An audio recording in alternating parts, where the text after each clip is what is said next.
Hey, so this is the third time we've started this because we didn't record the first two times.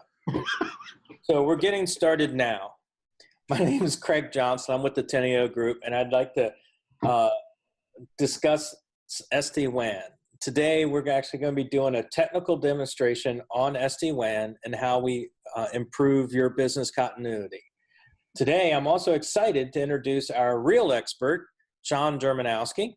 He's going to take this presentation and run with it from here. We will be doing questions and answers throughout the entire process. Sean, it's in your hands. Okay. Yeah, I'm excited too, guys. Yeah, thanks for having me here.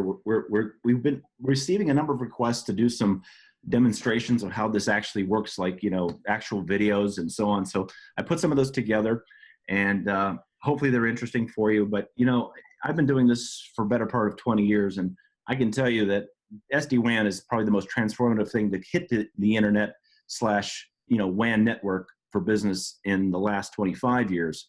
You'd have to go back to network address translation to see something as transformative. And those of you who do that process understand what I'm talking about. What we're really looking at here is something that can do a multitude of things. Like, it can save time, it can save money, it saves circuit costs, it saves aggravation.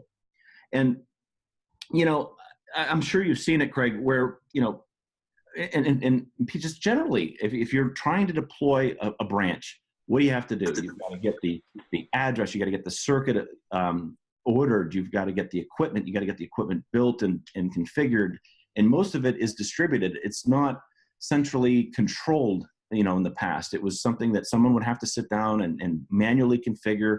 And it was very time consuming, and oftentimes it was a failure because they didn't do it right. And, that was a problem. SD-WAN replaces and fixes that. This saves money.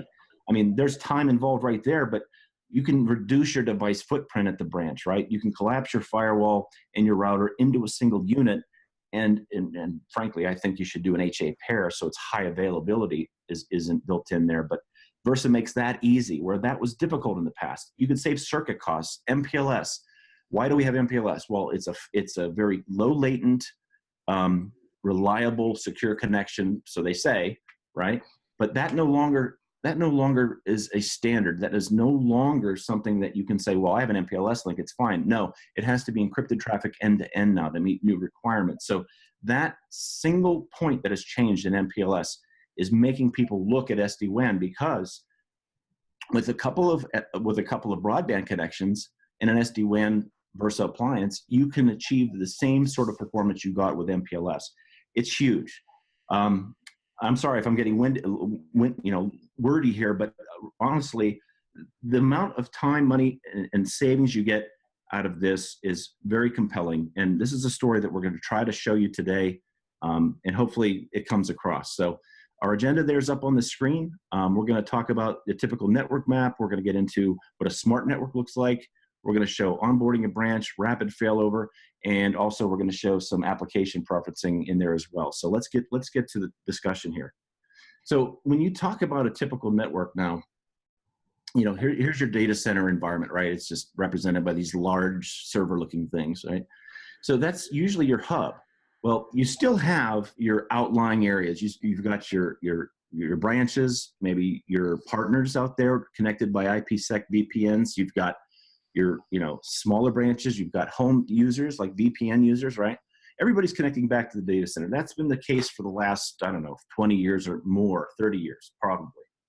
Well, what's happened? The World Wide Web came along, and so we've got to have connectivity to that web, but we can't just let it, flow right through the environment. You've got to secure it, right? So there's Checkpoint's logo.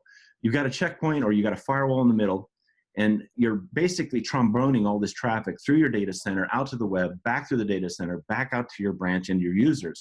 Well, what's changed beyond that? Well, now you've got Office 365 out there, you got Salesforce, you got Box, you've got all sorts of, software as a service out there, and it's still tromboning, but that stuff used to be inside the network, right? Those we used to host email. We used to have our ERP inside. We used to have our file and share folders inside. We don't have that anymore. It's getting out to the cloud, and this is not optimal. So I think at this point, you got to think, what's the issue? The legacy networks aren't built for this. They're just not. It's something that's changed in the last 10 years, and it's becoming a mainstay, and it's becoming the reality, right? So Sean, how do we fix that? Well, we've got a couple of ways to do that, but right now we're going to take a look at SD-WAN. So SD-WAN, we'll take this into a smart network design, right? To me, a smart network is one that's reachable multiple ways, and you've got to do it securely, and that's how the SD-WAN builds that mesh that we're going to show here in just a second. But you've got these things to be concerned about. You've got multi-cloud areas to go to. You still have to go to the internet. You still have to reach your data center. There's still things there like homegrown applications, you know. I've seen plenty of that. But, you know, and maybe you still have an MPLS network because maybe you're intercontinental with your business and there's a lot of, you know, distance to span. And MPLS does work in those conditions where you have multi-thousands of miles to reach, right? It's a switch network, not routed, so it's faster. But what happens here is Versa comes in, builds this mesh that you see, right? And then we're going to overlay the checkpoint piece. There's your security. You do the security at each and every site, right?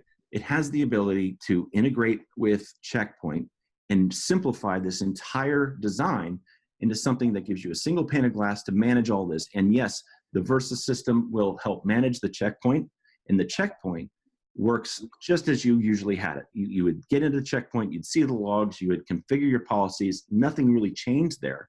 It's just a matter of whether it's running as a VM at the remote site, if it's a large, like that top left building there, or a tiny little site, you know, I don't know, represented maybe by the third icon down there on the left, where it's maybe cloud-based, where it's, you know, you fire up your security up to the cloud and you use that approach too. It's flexible. That's probably where they got the name Versa, the versatility that comes with it. So this would be your smart network, and this makes it simpler.